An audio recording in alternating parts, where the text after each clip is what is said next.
Hello everybody, my name is Nox and welcome to the Nox Box. This is just a little series I'm going to start about Minecraft, like technical command blocks and redstone and stuff like that. If it's popular, I'll continue doing it. And the first thing today is this destructible bridge. This is good for things like adventure maps and stuff like that. Okay, so I'll just quickly reset it. So you're walking along on your adventure. You get up to the top, and oh no, the bridge suddenly collapses. I've just done it at this amount. You can do it with a massive bridge, like loads of it falling down, but I just did this for demonstration purposes. Okay, so there's three main parts to this. The reset is included, and basically this is how it works. I'm just gonna quickly break open the circuitry down here. Okay, so this uses the command blocks for set block and falling sand. So the way it works is you have these blocks here. They have string on them from earlier, but that doesn't matter. You build your bridge in the way that you sort of want to, and then these can be anywhere. I just like putting them below it because it makes my life easier. And then these blocks, each block corresponds to one block of the bridge. So these ones here, these ones correspond to deleting the block. So they set the block at 5 upwards, which is exactly there, and they set it to 0, which is air. So they effectively delete the block that is up there. So I'm currently using this. So if I was to reactivate that,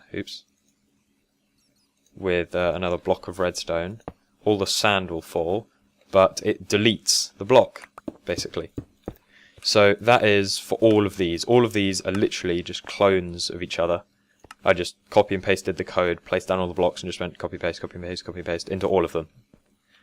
And as they don't have any like sideways like data, like over in that direction or in this direction, you can just do 5 up and it'll be the same for every block.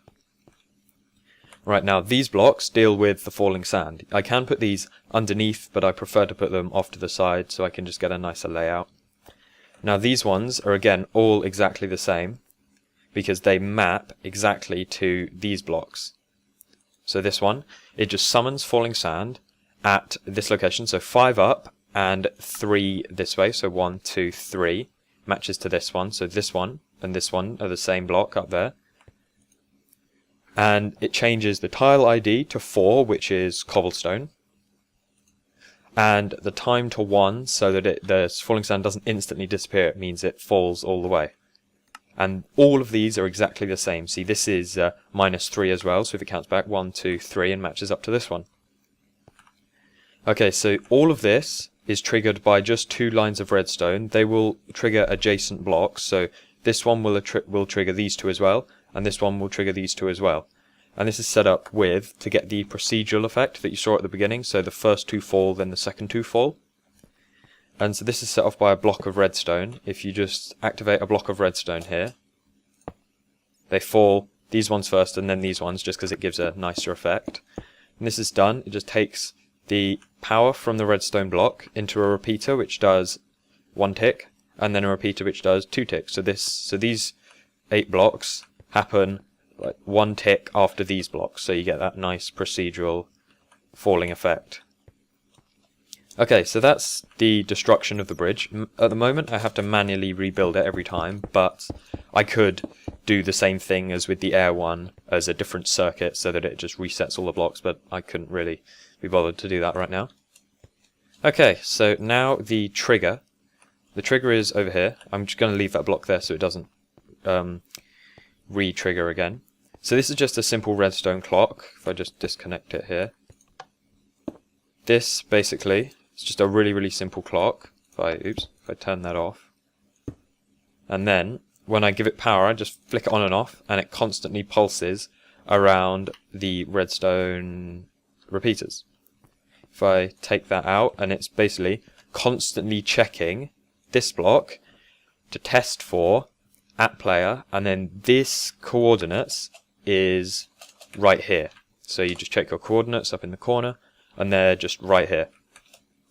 And I've done it in a radius of 2, so there's just a little bit more space. So it's this rough area right around here where it will pick you up. So it's constantly checking for that. As soon as someone arrives there, it sends a signal through this comparator into this redstone block, which does a set block command for the redstone block, which is ID code 152, and that is down over here. So it sets this block, and that will trigger the crumbling bridge.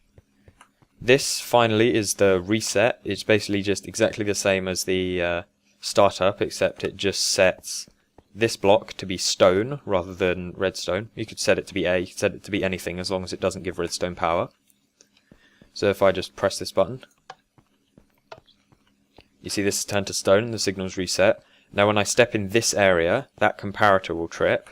If you look over there, comparator trips, circuit trips, puts a redstone block there, and then drops all of these.